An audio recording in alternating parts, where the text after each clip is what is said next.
A definite threat. Like you say, their last 25, 30 minutes against France, was a very good 30 minutes. So I think in this competition, particularly against England, every game is going to be a tough one.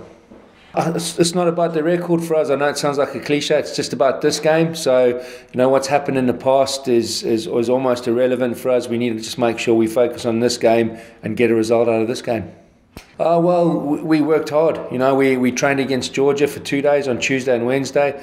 We trained back at Twickenham on Friday, and we had the most intense session that we've ever had. There's no week off. The players are working to the appropriate level to make sure that we prepare for this game. Yeah, it's fantastic to have, we've got Hope Powell here, Mark Warburton, Stuart Pearce. So, yeah, it's a great opportunity for us to learn from them, to see if there's anything that we can take from their environment and put into our program. I think for us it's about the coaching process. What do they do?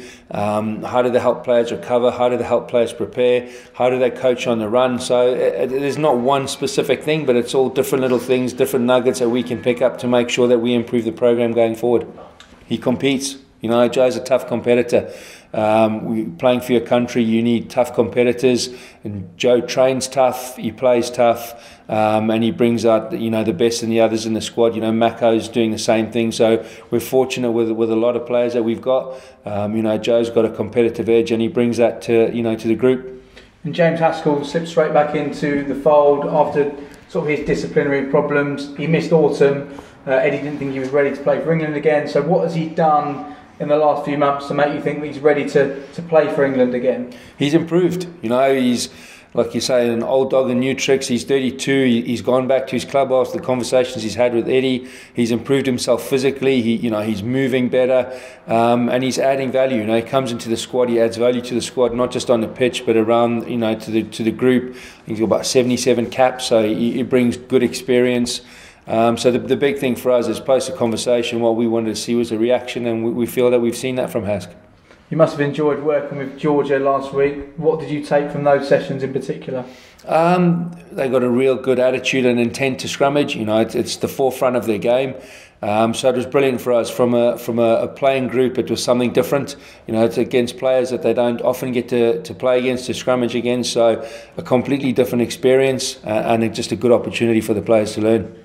Oh, look, I think for us it's about adaptation, so how they learn, so how quickly the players learn. We started the session against Georgia, they got on top, and then it quickly swung back to us and ebbed and flowed like that. So I think the important thing is how the players adapt and how they learn. There's not one thing that we take, right, they've done that differently, now we must do that. We want the improvements to be made that suit our pack, so we're never just going to copy someone and just try and take something that they do. For us, it's about trying to make gains on the strengths of our squad. I think when you come back to it, it's about the best 80 minutes out of that position. So if it's Joe Marler and McAvoy, we'll make the changes to make sure that we get the best 80 minutes out of that single position. So the finishers, as they're called, have a massively important role. They can't take 5-10 minutes to get into the game. They've got to hit the ground running, and we practice like that. We try and make sure that we put everything in our favour, that when they hit the ground running, they straight into it. It doesn't take them 5 minutes to sort of dip their toe in. They dive straight in. Do you dare look forward to a Grand Slam at this point? No, absolutely not. We're looking forward to the weekend. That's it.